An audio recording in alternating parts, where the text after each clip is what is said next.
Why have so many demonstrators been blinded in Indian Occupied Kashmir since the uprising began in July 2016?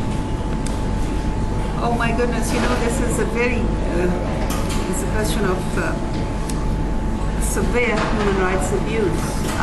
I have information that the people in Kashmir who have lost their eyesight are actually targeted for this specific purpose, and they happen to be artisans. Those who can weave Pushmina shawls, those who can embroider Pushmina shawls. Pushmina shawls are a Kashmiri product that is famous all over the world. It has great value in the fashion industry, and it's being exported everywhere, in China, in the African countries, in Europe, in America even. I have information that there is a factory in Srinagar which makes Pushmina shawls, and 180 of those factory workers have been blinded. They have lost their eyesight. They will not be able to weave again. Now this is a product, a skill.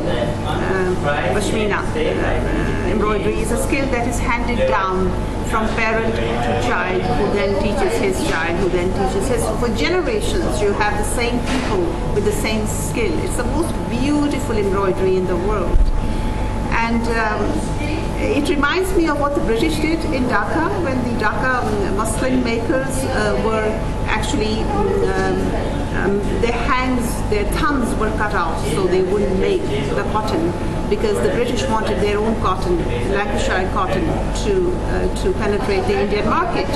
And they couldn't compete with muslin. It was only made by people who could weave this cotton fabric, and it was specifically designed for Indian climate and was greatly in demand in Africa and Asia.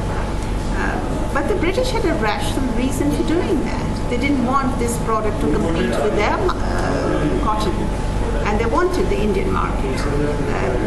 What the Indian government is doing in Kashmir is nothing but spite, blinding the artisans so they cannot make these shawls, trying to completely destroy this industry, which is a source of handsome revenue for the state of Kashmir, is brutal, really. And I think the international human rights organizations should look into this. We definitely need OCHA, the Office of Coordination of Humanitarian Affairs, to go into Kashmir and to investigate these crimes against humanity. Even otherwise, the pellet guns are really a slow hunt of the Kashmiris. 10 days after the uprising began, on the 18th of July, I read Sushma Swaraj in her interview. She said, we are not killing.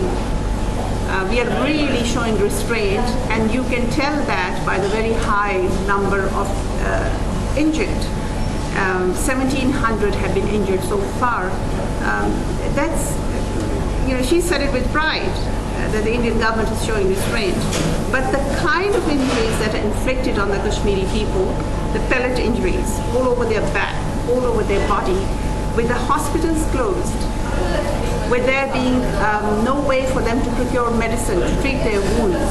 And sometimes I hear that the water is shut off. The water supply to the houses is closed because the government doesn't want people to get ready to wash themselves, to be ready to go out and to congregate with other people for demonstration purposes perhaps. And so there's no water. They can't even clean their wounds. They're just rotting. There are no hospitals where they can be treated. And this is a slow hunt of the people that needs to be stopped.